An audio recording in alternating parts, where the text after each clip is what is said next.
Well, welcome to Book by Book for March 24th. We are going to be going through two chapters today, and I have more notes or more pages than I think I've had any other time for my notes. So that'll be fun, but I'm going to try to not read every single thing or say every single thing I took notes on, but they will all be available later on Dropbox. I'll send out that link. Now that I have my own computer working, I can send the link out a little earlier than I did last week. So, but yeah, so last week we were getting to Sinai. We saw the first conflict between a neighboring nation, the Amalekites, and God protected the people of Israel. They overcame them as long as Moses was holding his arms up with the staff of God. And then we saw the people preparing to encounter the Lord, and there was a barrier that they built or a boundary that they had around the mountain and make sure nobody comes up there or else they will die. And it was overwhelming, and it was like there's fire and clouds and thunder and lightning and a huge trumpet blast. And Moses warned the people again, don't come up on the mountain. And they're like, we won't come up on the mountain. And Exodus 20 starts with God speaking directly to the people. And that's one of the key things when we think about the 10 commandments. Like, these are not Moses bringing the commandments down from the mountain. God is speaking to the people directly in this moment. So, and you'll see later their reaction to that. So let's jump in. Exodus 20, starting in verse 1. And God spoke all these words. I am the Lord your God who brought you out of Egypt, out of the land of slavery. You shall have no other gods before me. You shall not make for yourself an image in the form of anything in heaven above, or on earth beneath, or in the waters below. You shall not bow down to them or worship them, for I, the Lord your God, am a jealous God, punishing the children for the sin of the parents to the third and fourth generation of those who hate me, but showing love to 1,000 generations of those who love me and keep my commandments. You shall not misuse the name of the Lord your God, for the Lord will not hold anyone guiltless who misuses his name. Remember the Sabbath day by keeping it holy. 6 days you shall labor and do all your work, but the seventh day is a Sabbath to the Lord your God. On it you shall not do any work, neither you nor your son or daughter, nor your male or female servant, nor your animals, nor any foreigner residing in your towns. For in 6 days the Lord made the heavens and the earth, the sea, and all that is in them, but he rested on the seventh day. Therefore the Lord blessed the Sabbath day and made it holy. Honor your father and mother so that you may live long in the land the Lord your God is giving you. You shall not murder. You shall not commit adultery. You shall not steal. You shall not give false testimony against your neighbor. You shall not covet your neighbor's house. You shall not covet your neighbor's wife or his male or female servant or his ox or donkey or anything that belongs to your neighbor. So these are the 10 commandments. This is the opening conversation that God is setting with the people of Israel, that is establishing his covenant relation with the nation. And covenants in the ancient world, there was this thing called the suzerain vassal treaty. So the suzerain this is from like Assyrian, Babylonian cultures. The suzerain was the ruling, the powerful partner in the covenant, and the vassal was the lesser partner. And so a lot of the covenant language in the Old Testament kind of follows that same kind of format for the agreement between God and Israel, where God is the greater power and the people are the subjects. Here, as the Lord is setting the tone for the covenant, he is giving them guardrails. And as we see in the covenant, there's going to be, if you follow the commands of God, you will be blessed. If you turn away from the commands of God, you will be punished or cursed. And so that's going to be a part of the whole dynamic with the covenant as well. But at the very beginning, we are just remembering what God has done, which is a key part of these covenant frames. Is like the king would come after conquering a nation, the king would come and he would say, I am the great king who came and conquered you. That's how a lot of those covenants started. But here we're getting this different tone where it's the Lord is saying, I am the Lord your God who rescued you. I set you free. I'm not trying to conquer you. I'm trying to liberate you. And so God is the great liberator for the nation of Israel. And so when we read the Ten Commandments, one of the things that we are looking at is like, well, no, it's not that God is trying to kill people's joy or take people's fun or control people's lives. He's like, I saved you.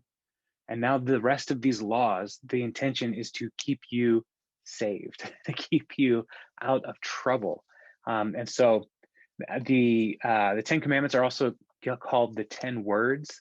The because some of these are like, you shall not murder. Like it is literally no murder. Don't do it.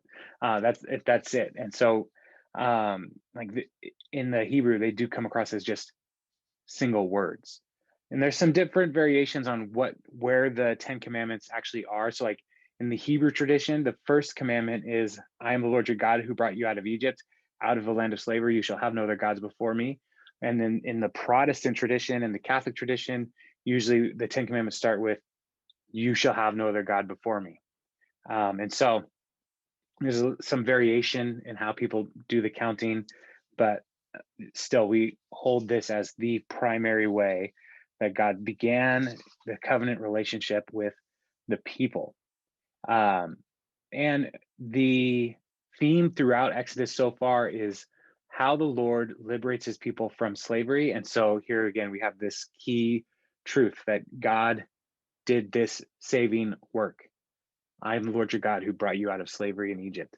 And that is the reason why he can make these demands of the people, like don't do these things, because he wants them to stay faithful to him.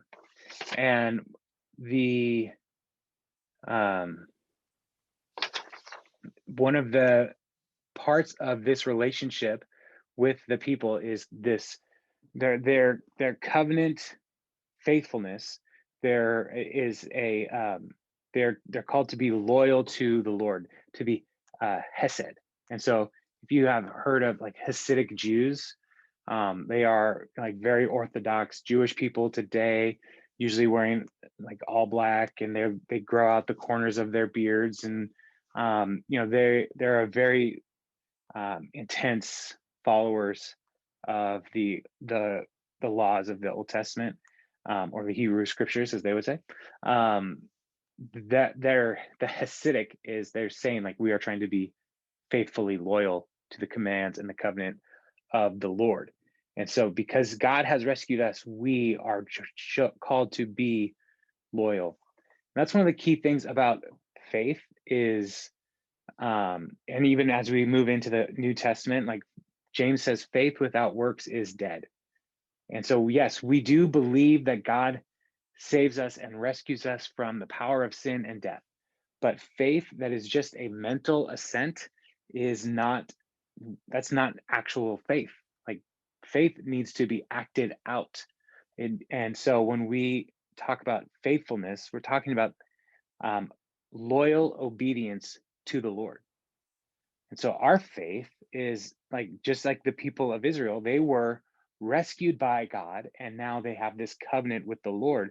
And so when we look at what Jesus has done for us, we were rescued by Jesus, the Son of God, and now we have this new covenant with him. And so our faithful obedience, our loyal obedience to the commands of Jesus are what distinguish us from the other people of the world who are not yet following Jesus. And so we are in a similar relationship. Jesus does all the heavy lifting the same way that the Lord God did all the heavy lifting for the people of Israel in rescuing them from slavery in Egypt.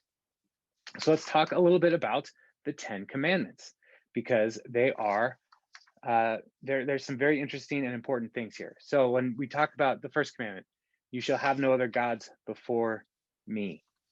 And that the best way to understand that is not like other statues or idols. Like that's not the main thing. Is like this is the prominence is like there's nobody who is supreme over the Lord. And there is in the Old Testament an understanding of real spiritual realities and spiritual dynamics at play in the world. And so the other gods of the that we read about in the other nations, those are spiritual entities that people were worshiping, believing that Chemosh or Molech would do the things that like bless their crops or protect them from their enemies, those kinds of things. They would pursue those other gods thinking they would do that thing. But here, Yahweh, the Lord, is saying, not allowed. There is one God. I am the Lord your God. You shall have no other gods before me. So don't bring them into my presence, is even how to think about that. Like God is calling the people to himself. And to continue on with that, his the second commandment like goes into the practice of idolatry and worshiping uh, idols and images. So you shall not make for yourself an image in the form of anything in heaven above or the earth beneath or the waters below. So don't make any statues or golden calves. We'll get to that in just a little bit. Don't make anything that you worship and say this is a representation of God. Do not worship an image that way. This is not saying like you can't have any art and be faithful to the Lord. Like the art and craftsmanship and all of those things, that's still part of the human experience. And so that is ultimately just about what are you worshiping? What are you giving your allegiance to?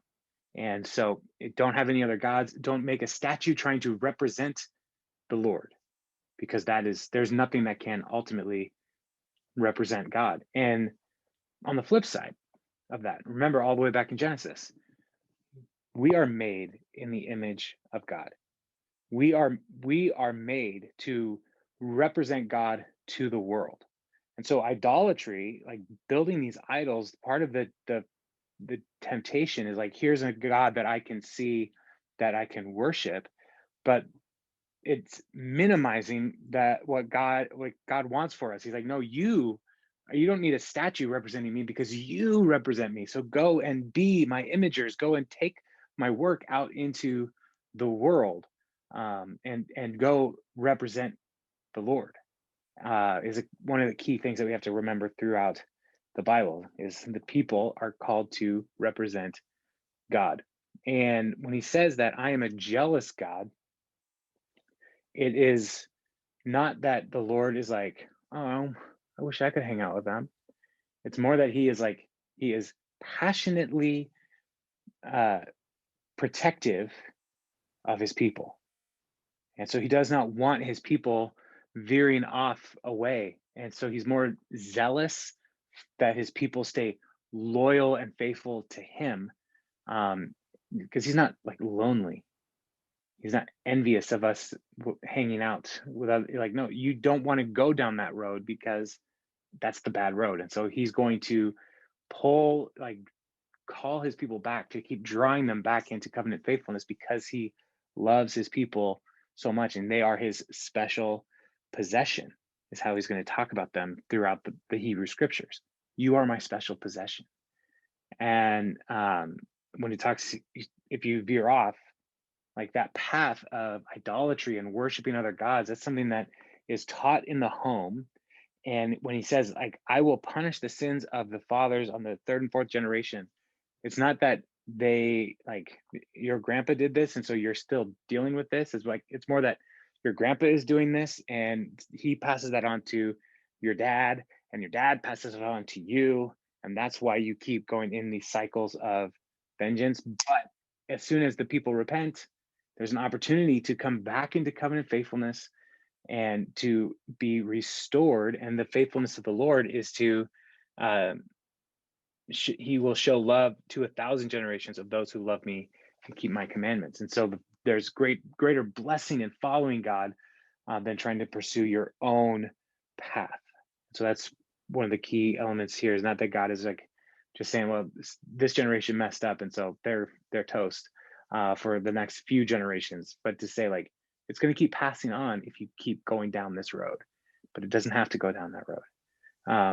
And so that's the second commandment. One of the key things in this that I need to highlight as well, this is one of the areas where we start to see corporate solidarity, where the individual is part of the larger group. And we, in our culture, we're very individualistic in how we approach our faith. And so when we think about my belief in the Lord, it's often like, well, it's just me and God, right? But the people of Israel and most ancient cultures said, we are all in this together. We are a part of this covenant community. And so one person can hurt the community. And so even when we talk about election, there's going to also be people who are wrestling with these issues. Like God elected Israel to be his covenant people, but there were people within that group of Israelites who drifted away. And they might say, well, I'm still a part of Israel, but they ultimately, Israel was elect. These people who drifted away are opting to go away and move away from God's path of life. And so when we look at this corporate solidarity, where it's like, well, we want to be in this together because we're stronger together. And so individual behavior affects the group unless the group is like willingly cutting that person off, which is going to be a part of the law. Like cut that person off because they will corrupt the hearts of the people as well. And so when we are wrestling with these ideas of election that we're going to see throughout scripture, like keep in mind God's election is the people of Israel, the same way God elects the church. So when we talk about like issues of salvation today, like Jesus' plan is to have a church to carry out his mission, and people, when they place their faith in Jesus, are brought into the church. And like how the church acts in the world represents the Lord, but also how we interact in the world represents the church and the Lord. And so we are wanting to be a good family members in the church. We want to make sure that we are looking out and considering others to make sure that we are recognizing this corporate solidarity, that we're all in this together. So, all right, let's talk about the third commandment. And the third commandment is, you shall not misuse the name of the Lord your God, for the Lord will not hold anyone guiltless who misuses his name. And this command is one of those things where people might think like, well, you can't say like, oh my God, right? Like that's not what that is. Like a prayer to God is okay to say. And it's not saying you can never say the name Yahweh, which is what later traditions would come to. Like, don't even say the divine name because you don't want to risk that you might misuse the name of the Lord your God. So the key here is, what are you assigning God's name to? What are you like? Are you saying like, I swear that by God that I will do this thing, and then you don't do that thing, you are misusing the name of the Lord your God. If you are saying God is going to help me do this thing, and then you don't ask God to help you do that thing, you're misusing the name of the Lord God. And so like when we use the name of the Lord in vain, it's more about trying to assign his power and authority to our actions instead of saying I'm submitting to his name and what he's calling me to. And so I'm not going to just throw around God's authority willy-nilly. I'm going to trust that he will lead me and guide me, and I'm going to be reverent of his name. Part of this as well, like, is there's in ancient cultures, there's some ideas of like, if you know somebody's name, you might have power and authority over them. So there's like some magical thinking here. And so like this could be like don't try to coerce God to do stuff for you. So that's part of using the name of the Lord in vain as well. The fourth commandment, and this is actually one of the longer sections, is about the Sabbath. Remember the Sabbath and keep it holy. And this is a unique piece of Old Testament law that sets Israel apart from other nations. And there were days that people were given to in other cultures to not work, but it was not a weekly rhythm. It was not on the seventh day, no work. Um, the Lord is setting something apart for the people of Israel. And remember, these are slaves who have just been liberated from the nation of Egypt. And so, like, as slaves, they worked all the time and they weren't even working for themselves. They were working for somebody else. And so they were now giving this opportunity to enjoy rest. This is revolutionary. And it's going to be something that the people of Israel will struggle with throughout their history, because you look around at other cultures and like, well, they're working all the time. What I should work all the time. And there's this innate desire in us to be producers. But what the Lord is calling the people to is rest as a way to trust in Him. And here, the Lord is tying the Sabbath commands to creation. Just as the Lord created in 6 days, on the seventh day He rested, so you too should rest on the seventh day. In Deuteronomy, we're going to get another recounting of the Ten Commandments. And in that recount, or retelling of the Ten Commandments, the command is tied to how the Lord saved you out of slavery in Egypt. So take a day of rest. So we have these two reasons for the Sabbath, which are to honor God, to follow God's example of work 6 days, rest one day, and then the other one is to rest, recognizing God's rescuing power for us. And so the Sabbath is something that is still a good thing to do. And one of the key pieces here as well in this command is, like, the command is not just for the adults and the landowners. It's for everybody. So it's like, don't even pass on the labor to your children or your servants in your community. Like, no, nobody is working. We are resting on the Sabbath. And the Sabbath is one of those great blessings to us even today. If you are not taking a Sabbath, I urge you, like, don't try to think that you can do it all the time. You've got to rest. And it's not just like, well, I'm not working today, but find a way to rest and enjoy God and His goodness for us. So the first four commandments, they really do focus in on our relationship with God. And so the next set of commandments, 5 through 10, they focus on our relationship with others. And so here we have this dichotomy, this not dichotomy, this framework of God's covenant and His commands is like, how do we honor God? How do we honor one another? And if you remember what Jesus says, what is the greatest commandment? He says, love the Lord your God with all your heart, soul, mind, and strength, and love your neighbor as you love yourself. And those are reflected here in the Ten Commandments, like those two distinctions, even though they are specifically mentioned later in the law, those commandments, one in Deuteronomy and the other is in Leviticus. And so, yeah, so honor the Sabbath, don't misuse the name of the Lord, don't make an idol, don't bring any gods, don't worship any other gods. Those are the first four. Now let's look at how we love others. And so the fifth commandment is honor your father and mother so that you may live long in the land the Lord your God is giving you. And this, Paul will later say that this is the first commandment with a promise. The promise is that you will live long. And part of the key, I keep saying the word key a lot, one of the fundamental principles of the covenant law and the structure of the nation of Israel is that the family is the hub from which all other elements of the culture will be fertilized.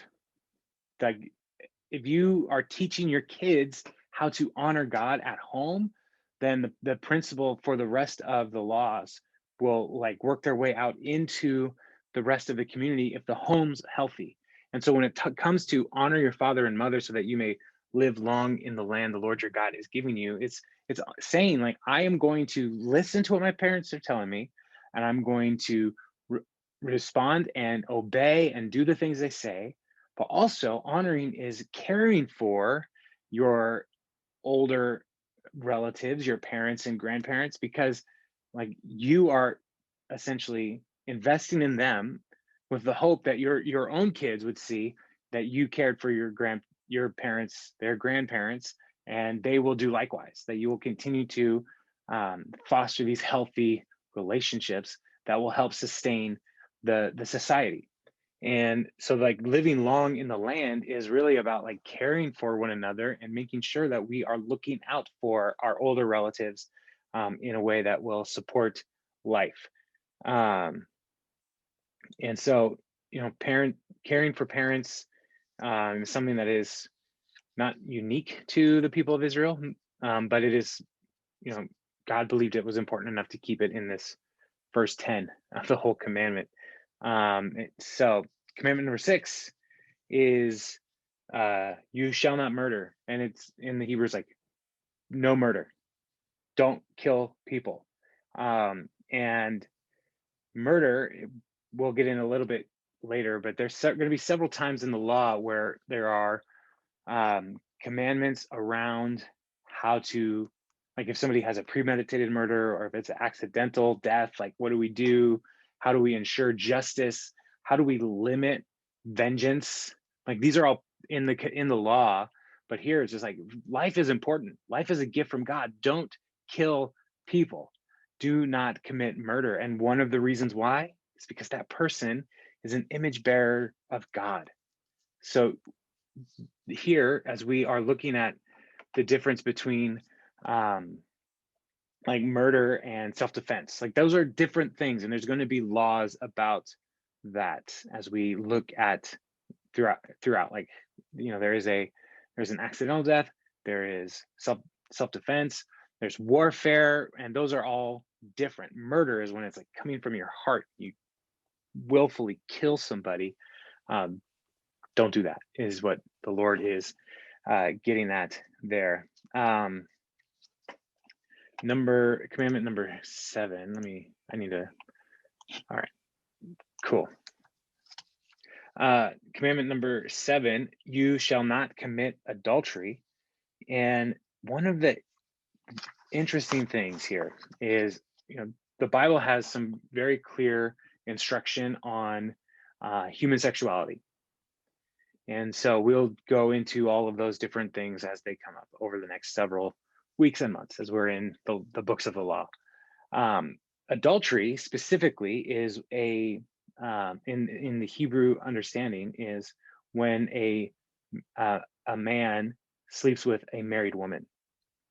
That's the key piece here for us to understand adultery. And some of these laws might sound a little weird to our modern ears, okay? And I understand that. But one of the reasons why adultery is such a significant issue in the law is because of protection of the family. And so adultery, like when people were getting married in Israel, like the wife, and I'm not saying like this is I'm not saying I'm totally on board with what I'm about to say, but this is what the belief is. The wife is essentially the property of the husband. The wife and her children are a part of the line of inheritance that is tied not just to this is a family, but tied to the future generations, to the land, to all of the different things that the people will see as their inheritance. And so for a man to sleep with a married man and bring questions into that line of inheritance, that's a big deal. That can mess up the whole society.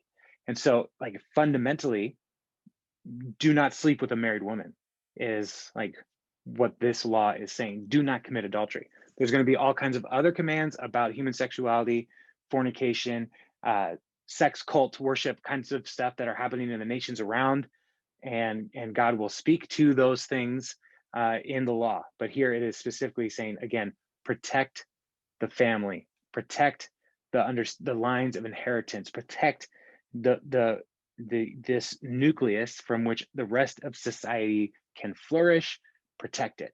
And so honoring your parents is a part of that. And do not commit adultery is also a part of those lines of protection. And following up after do not commit adultery is do not steal. So stealing is essentially like right in that same line of like if you take a married woman, that is a bad thing. If you steal from anyone, that is also a bad thing, and that's adultery is a form of thievery. If you think about it, though, in the ways of protecting the family lines.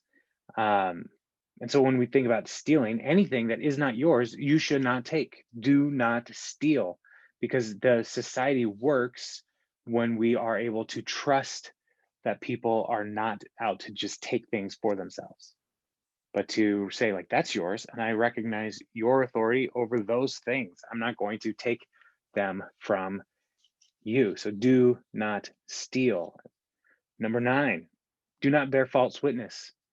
Don't lie. Don't, and specifically, like, don't talk about your neighbors in a way that will slander or diminish them. Don't let your yes be yes and your no be no. Don't try to couch your words and try to make, like, just don't lie. Just tell the truth. Life is a lot easier if you just tell the truth. And so as we think through these different charges, like to safeguard against lying, like if you were to, let's say in a murder case, like if somebody lies in a murder case and that person, an innocent person, is executed, that's like that guilt of murder goes to the person who lied about that other person. And that's one of the reasons why in like capital cases, we'll see in the law, like these capital punishment cases, like if you are bringing these charges, you're going to be a part of the execution squad. You're going to be part of the community that's going to stone this person, because that guilt of like whether or not this is true or not, you're going to have to live with that. And so that's something to keep in mind with our when we look at these capital offenses and laws that lead to potential execution of people. Like that's, you don't just get off the hook. Like they did that and then they're dead and they're not your problem anymore. It's like, no, you're a part of this. If they're guilty and you killed them and they're innocent, you murdered them, is what the law is essentially building to. And so like, don't lie, just tell the truth. And then the 10th commandment is do not covet your neighbor's house. You shall not covet your neighbor's wife or his male, female servant, his ox or donkey, or anything that belongs to your neighbor.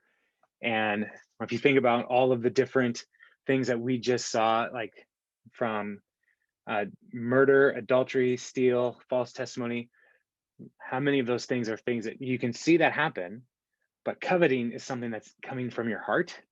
And from your heart, then these actions like lying about somebody else, stealing from somebody else, adultery, murder, it all comes from like in our hearts, we think we deserve it. We want it. And so that's something to recognize, like all the way back in, even in the first murder, Cain was jealous of Abel. And so he killed him.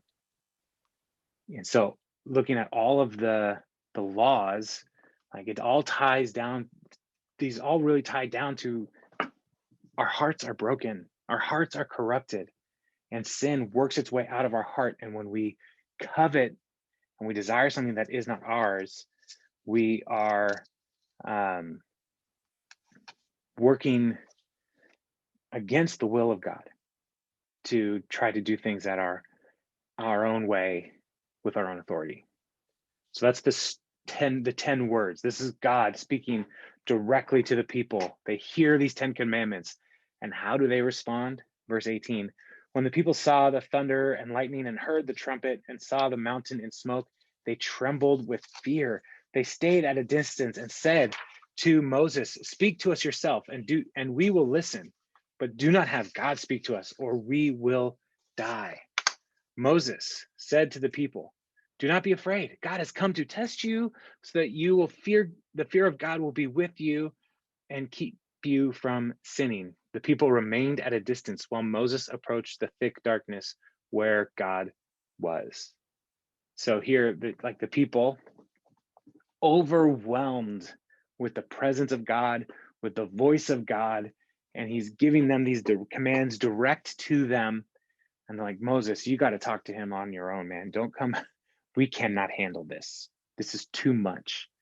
And Moses is saying, like, God wants you to understand his power, his majesty, his authority, and the fear of God is not like God wants you to be just trembling in fear and afraid of him all the time, but to like respect that this God, Yahweh, is giving us commands and we need to honor him because look at the power and authority that he has. Take what he says seriously.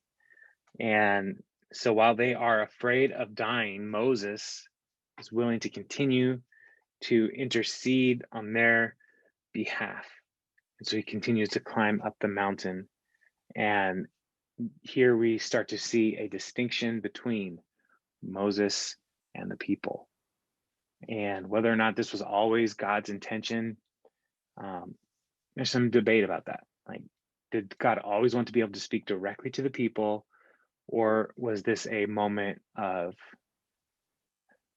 awe-inspiring communication that would help the people see, like, well, Moses is our leader. So is there God speaking directly to the people so that then they would like lean on Moses more and trust that Moses is a good leader for them because God will speak directly to him. One of the things that we'll see later on is the way that God talks about Moses is he says, like, all the prophets I speak to with visions and dreams, but Moses I speak to face. And that's the kind of relationship that Moses and the Lord shared that was unique to any other prophet other than Jesus, which we'll see Deuteronomy 18 months from now. So let's keep going because Moses is going up the mountain to talk more to the Lord. And in verse 22, then the Lord said to Moses, tell the Israelites this, you have seen for yourselves that I have spoken to you from heaven. Do not make any gods to be alongside me. Do not make for yourselves gods of silver or gods of gold. Make an altar of earth for me and sacrifice on it your burnt offerings and fellowship offerings, your sheep and goats and your cattle. Wherever I cause my name to be honored, I will come to you and bless you. If you make an altar of stones for me, do not build it with dressed stones, for you will defile it if you use a tool on it. And do not go up to my altar on steps, or your private parts may be exposed. So we are starting to unpack some of the commands about worship. So remember, the first part of the commandments were about worship. And so now Moses is getting more of clarity on what that looks like. And so again, reiterating, do not make idols. Do not try to worship me in the form of any created thing is what the Lord is getting at here. But then also talking about, like, if you are going to build an altar, just use like things from the earth. Don't try to make like fancy carved rocks or anything. It's like if you're going to make earthen altar, like build up the things from the earth and offer your sacrifice there. If you're going to use rocks, use the rocks as you find them. Don't try to make them beautiful. Don't try to shape them. Just let them be the rocks. And so we've seen people making altars in Genesis and in Exodus. They've been making altars as ways to honor the Lord. And so here we're just told, like, just keep them plain, keep them simple. And so don't try to do any kind of masonry or anything like that. Because God doesn't need these altars to be a competition with other deities. And so like that's one of the pieces here, because other cultures worked very hard on their altars and to make sure that they would um, you know, be magnificent. We'll get to a temple, we'll get to the elements in the tabernacle and all that stuff, but most of the things in the tabernacle were hidden in the tabernacle. The people didn't see it. And so it wasn't about trying to like impress outsiders as much as a way of just saying like, we would just really want to honor you, God. We also see there's this call to priestly modesty here, where it's like, don't build an altar with steps, because people are above. If the people are too high above you, or the priest is too high above the people, you might see the priest's nakedness. And so like, be modest. So don't build those steps, like just do it all on the ground, so that people might not look and see the nakedness of the priest. And so the Lord is very concerned with modesty here, and to make sure that there's no tie to any kind of sexuality or fornication of any type tied to worship, which is a key part of a lot of different pagan cults at the time. There were fertility cults where it was basically just an orgy. And so here the Lord is like veering so far the other way. Like, don't even go upstairs. Stay modest. So let's look at chapter 21, because we're going to go. So we had some rules about worship, and now we're going to get rules about slaves and servants. Now, like, it's a bit of a shock because these people were just slaves and God had liberated them. So what are we going to do with this information? So let's just jump in. These are the laws you are to set before them. The Lord is saying this to Moses: if you buy a Hebrew servant, he's to serve you for 6 years, but in the 7th year, he shall go free without paying anything. If he comes alone, he is to go free alone. But if he has a wife, when he comes, she is to go with him. If his master gives him a wife, and she bears him sons or daughters, the woman and her children shall belong to her master, and only the man shall go free. But if the servant declares, I love my master and my wife and my children, and do not want to go free, then his master must take him before the judges.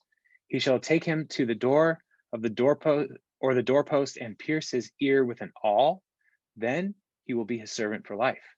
If a man sells his daughter as a servant, she is not to go free as male servants do. If she does not please the master who has selected her for himself, he must let her be redeemed. He has no right to sell her to foreigners because he has broken faith with her. If he selects her for his son, he must grant her the rights of a daughter. If he marries another woman, he must not deprive the first one of her food, clothing, and marital rights. If he does not provide her with these 3 things, she is to go free without any payment of money. All right, so these laws might seem a little strange. So first of all, when we talk about if you buy a Hebrew servant, what is most likely happening in those situations is a person had fallen into some kind of debt. Could be because of famine, and they were unable to, or famine or drought, and they were unable to keep up the land and to provide for the family, and so they fell into debt. And so they would go to somebody who had more resources and said, listen, can I work for you to help pay off this debt? And so that person would become the slave of the landowner or the person who has more wealth. They are essentially working for this person. And one of the key pieces here is like, this is not in any way like how you're treating a foreigner. There are different rules for foreigners who end up in servitude in Israel. But right now, it's just talking about your fellow Jewish people. If they are in debt, you get them 6 years. They have 6 years to pay off their debt. The 7th year, they go free. They have that option to just completely go free, right? Now, if they come along, they're their own person. But if they're married, then and that person comes and says, I want to work off my debt, the master can't say, well, okay, I'm going to keep your kids and your wife and you can go free at the end of 6 years. No, the whole family is set free. Now, the master might have a female servant and a male servant, and then those two people might fall in love and get married, and great. But they know that if they leave, if like the husband leaves and the wife is still in her contract years, she stays there until the contract is over. And so that's something to keep in mind as well, like in these different relationships. What sets this whole relationship, this master servant relationship, apart from other cultures is the finite term. This is not slave. This is not by default slavery for life. You are paying a debt, and we got to keep in mind that in Scripture, no debt is meant to be forever. No debt is meant to be forever.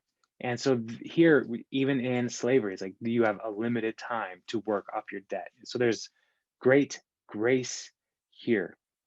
But let's say the servant wants to stay with the master because like he's married and he loves his family and he wants to stay here and he's willing to stay with this family forever. This is where he goes to the leaders, the judges, the elders of the community and says, look, this person has opted to stay with me, and then we're making this declaration before the whole community. I am not keeping this person for myself in any kind of injustice. It is his decision to stay with me. And so they pierce his ear at the door, could be the door of the house, pierce his ear, essentially binding him to the house. If you like, if the imagery here is like he is now a part of this house because his ear has been pierced to it, and so like his whole relationship and dynamic is shifted to become a part of this new family. Now, then there's this other piece here. If a man sells his daughter, this is most likely in a form of like arranged marriage. It's not supposed to be like modern day sex slavery. That's not what is being communicated here. Is like you are just like a piece of like flesh to be used in a gross, awful way. And look at all the ways that there's like commands here, like take care of this person. If you marry this person as a like you take this slave and you marry this person, this woman, she is your wife and you need to honor her. And if you marry somebody else, yes, the Old Testament gives laws about polygamy. Not ideal, but it did happen. And so if you marry somebody else, you cannot neglect caring for the first wife. She is still your wife. And so the cost of polygamy is not just like, well, I just want to have a bunch of different wives. It's like, no, you got to care for all of them. You better be able to do that. If you can't, then you are a problem. And here at the very end, if he does not provide her with these three things, food, clothing, and marital rights, she is to go free. Like you can't just neglect a woman in this structure. Like she's your wife, keep her that way. And so we can talk more about that later if you have some questions. But these laws for slavery are they're troubling. Like I get that, and our culture today like is very different than this culture, and so sometimes when we are reading passages of slavery, it's very much equated with like American history with slavery, but it is different than what the Hebrew scriptures are talking about, and so we need to keep that in mind. Like, yeah, it's gross in a lot of ways in our modern sensibility, but there's also these laws that provide protection and grace. And often slavery was an act of mercy in these places because the family was desperate. And so somebody was able to say, like, I will help you. I will help you stay alive. I'll help preserve your family. So it's complicated. And so they're trying to make the best of the situation they find themselves in with all of these different laws. But let's keep moving. Verse 12. And this is about violence against other people. Anyone who strikes a person with a fatal blow is to be put to death. However, if it is not done intentionally, But God lets it happen. They are to flee to a place I will designate. But if anyone schemes and kills somebody deliberately, that person is to be taken from my altar and put to death. So this is a, yeah, don't murder. And but then also there's a indication, like there might be accidents, there might be things that just kind of happen. And before you can execute somebody, you need to make sure that you are providing justice. And so there are these, later on in the law, we're going to get these cities of refuge that will be 6 cities that are going to be in Levite communities. So like somebody who accidentally killed somebody could flee to those cities while waiting for the investigation to come about to determine whether or not this person was guilty or innocent. And while they're in that Levite community, they cannot be harmed. Um, uh, Verse 15, anyone who attacks their father or mother is to be put to death. Anyone who kidnaps someone is to be put to death, whether the victim has been sold or is still in the kidnapper's possession. Anyone who curses their father or mother is to be put to death. And so here we honor your father and mother, protect the family, don't try to take advantage of each other. These are serious, serious problems in the culture. And so like they're saying, like, don't hit your parents. And it's not just like don't like, you might like wrestle or something, like that's not it. But it's like if you try to kill your parents, then you are going to die, is what this is saying. And so the strike here, often means to try to kill.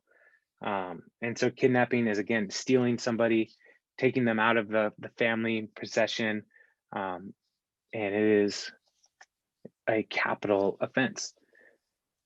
Yeah, so verse 18, if people quarrel with one another and one person hits another with a stone or with their fist and the victim does not die but is confined to bed, the one who struck the blow will not be held liable if the other can get up and walk around outside with a staff. However, the guilty party must pay the injured person for any loss of time and see that victim is completely healed. So if you hurt somebody as you're fighting, they don't die, you still have to you have to care for them.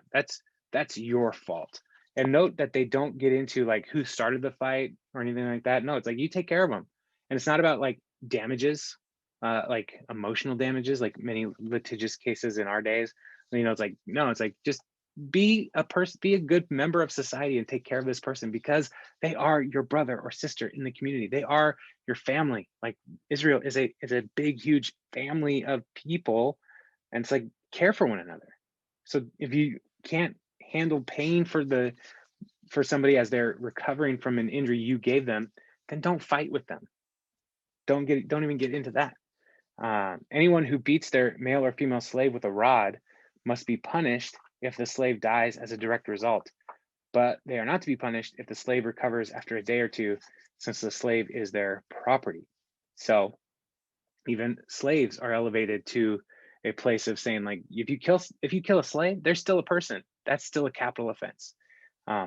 This remuneration for work, lost time for work, is the master cannot be paid back for their own loss of resources that the slave made, because the slave is their resource. Like, again, I'm not a fan of slavery, and like I read these things, I'm like, ugh, this is like really weird. But again, like these are protections for the people. Even the slaves are given protection in this community. Verse 22, if people are fighting and hit a pregnant woman and she gives birth prematurely, but there is no serious injury, the offender must be fined whatever the woman's husband demands and the court allows. But if there is a serious injury, you are to take life for life, eye for eye, tooth for tooth, hand for hand, foot for foot, burn for burn, wound for wound, bruise for bruise. And so here, like if you are fighting and somehow hit a pregnant woman, and if the baby lives, then they could be a fine. But if that baby dies, then there's a serious injury, then that could be potentially a capital offense as well. And this is the principle of lex talionis, and it's eye for an eye, tooth for a tooth. It's not just like keep taking out eyes and keep taking out teeth. It's limiting, like to say that you can't go beyond. Like if they killed your kid, you can't kill their whole family. So there's a limit to what you can do in these situations. An owner who hits a male or female slave in the eye and destroys it must let that slave go free to compensate for the eye. And an owner who knocks out the tooth of a male or female slave must let the slave go free to compensate for the tooth. And so again, we have this protection of even servants are given status to say like, look, you seriously injured this person, so you need to give them their freedom. So again, this is a little, it sets the people of Israel apart from other nations, recognizing that slaves are people too. Goes on to give some commands about animals. Verse 28. If a bull gores a man or woman to death, the bull is to be stoned to death, and its meat must not be eaten, but the owner of the bull will not be held responsible. If, however, the bull has had the habit of goring, and the owner has been warned but has not kept it penned up, and it kills a man or a woman, the bull is to be stoned, and its owner also is to be put to death. However, if payment is demanded, the owner may redeem his life by the payment of whatever is demanded. This law also applies if the bull gores a son or daughter. If the bull gores a male or female slave, the owner must pay 30 shekels of silver to the master of the slave, and the bull is to be stoned to death. If anyone uncovers a pit or digs one and fails to cover it, and an ox or a donkey falls into it, the one who opened the pit must pay the owner for the loss and take the dead animal in exchange. If anyone's bull injures someone else's bull and it dies, the two parties are to sell the live one and divide both the money and the dead animal equally. However, if it was known that the bull had the habit of goring, yet the owner did not keep it penned up, the owner must pay animal for animal and take the dead animal in exchange. And so, personal responsibility. You are liable for your stuff. And a bull that is able to hurt other people, and you know this, you're liable for that. So don't be irresponsible. Don't just let your animals go free. Like, be mindful of what of your creatures. Be mindful of your property. Even like digging a pit. If you don't cover the pit, that's your fault if somebody falls into it. This is part of loving your neighbor as you love yourself. And so these commands, like we don't have bulls and goats like running around in Linwood and like goring people. I hope that never happens. But like there are still principles. And if you know that you have like an unsafe environment and something happens, you are responsible for what happens to that person who gets injured. And so even like the bull, like that kills somebody, like that bull is gonna die. Like you can't let that bull keep living if you know that they are dangerous. And so the idea here is you're compensating life for life and creating a society of equity where people matter to God, and we are called to be responsible to love our neighbors and care for our stuff and be mindful of how our responsibilities affect other people. The world would probably be a much more awesome place if we still remembered that we are responsible to care for other people. So 2 chapters in, we just went over a lot of law. Do you have any questions, any thoughts? I'd love to hear. Jay, you asked a question between murder and killing, but I kind of answered that. Yeah, you got me. Okay, cool. Any other questions? Jay, did you get a haircut? No, I just put my hair up. Got it. Okay, cool. Any other questions?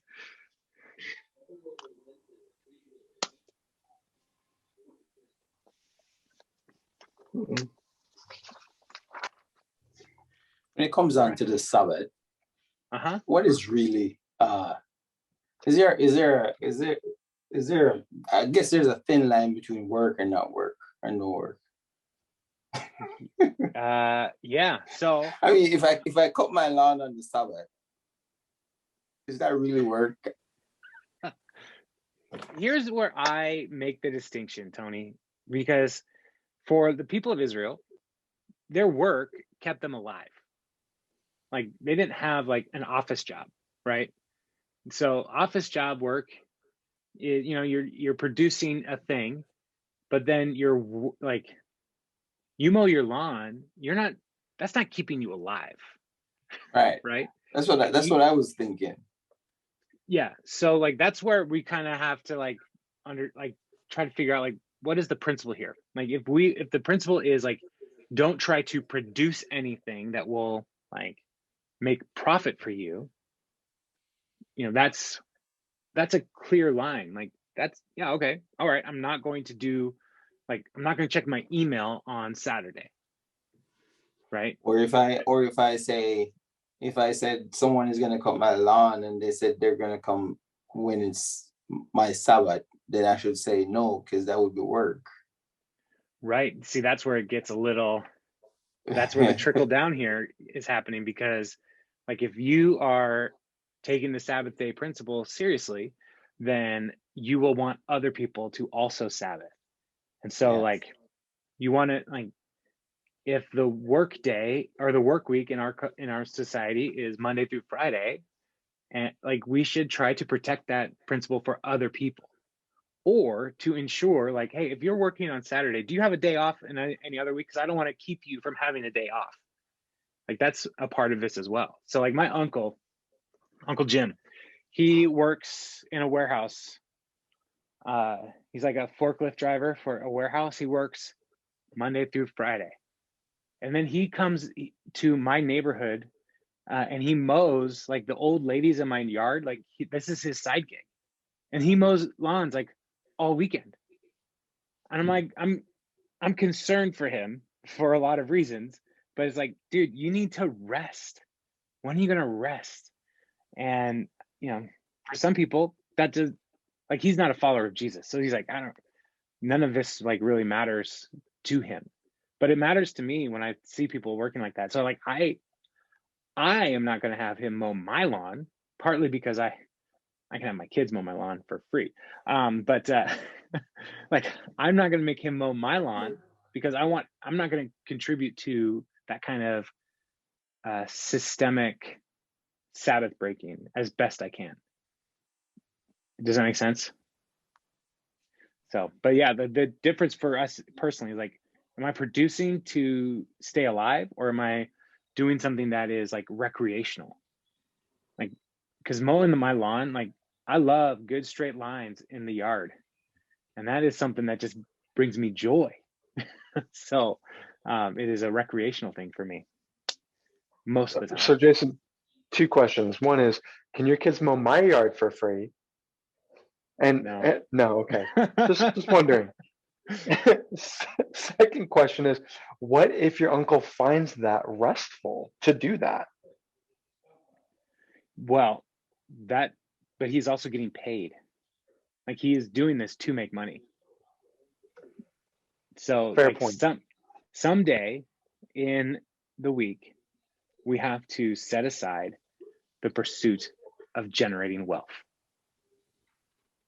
And he's not making a lot of money, but like, I know he likes to work, but even though you're like, oh, I just love my job. If you love your job, you never work a day in your life, but you're still making money. So like, you're still pursuing that. And so that's the danger that the Sabbath principle is trying to help us to not keep chasing after that money. So, yeah. Okay.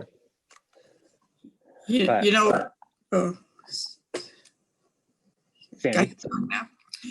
I learned before I ever became a Christian that God punished me when I worked on Sunday and made money.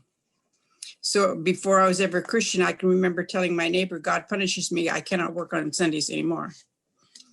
And I found that if I do work on Sundays, I can do volunteer things, like I can make hats for the homeless or scarves or something like that. And I can do nice things for people. but there's no money involved and it's not a business. Otherwise, I get punished the full week for that one day. Yeah. Yeah, I think that is a good, like, what that punishment might look like could range for a lot of different people. But like, I think one of the key things is if you are working and all the time on your Sabbath day, you're going to be tired the rest of the week. Yeah. And you're going to feel like you're catching up all the time. And what the Sabbath does for us is it helps us to work from a place of rest instead of like coming to the Sabbath and being totally exhausted. Like, it recharges and gives us an opportunity to like let that rest motivate or energize the rest of the week. But if we are never putting anything back into that rest bank, we are just going to keep making withdrawals, and we're going to keep bouncing our energy checks. So, and checks are those things where you would have a piece of paper that the bank would send you with a bunch of numbers on the bottom, and you'd write fake money amounts. So no, I had to write a check this week. I was like, I don't even know where my checkbook is. So, I found it. So, all right. Any other questions?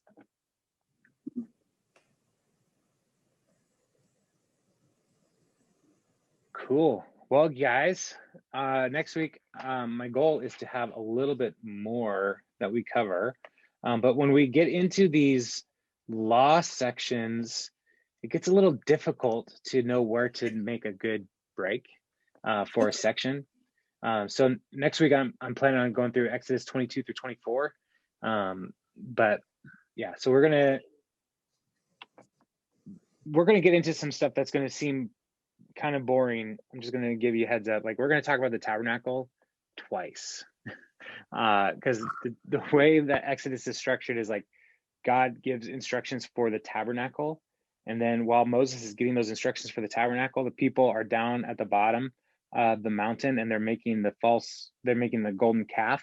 And then so he goes down and he corrects all that, and then he comes back and like rebuilds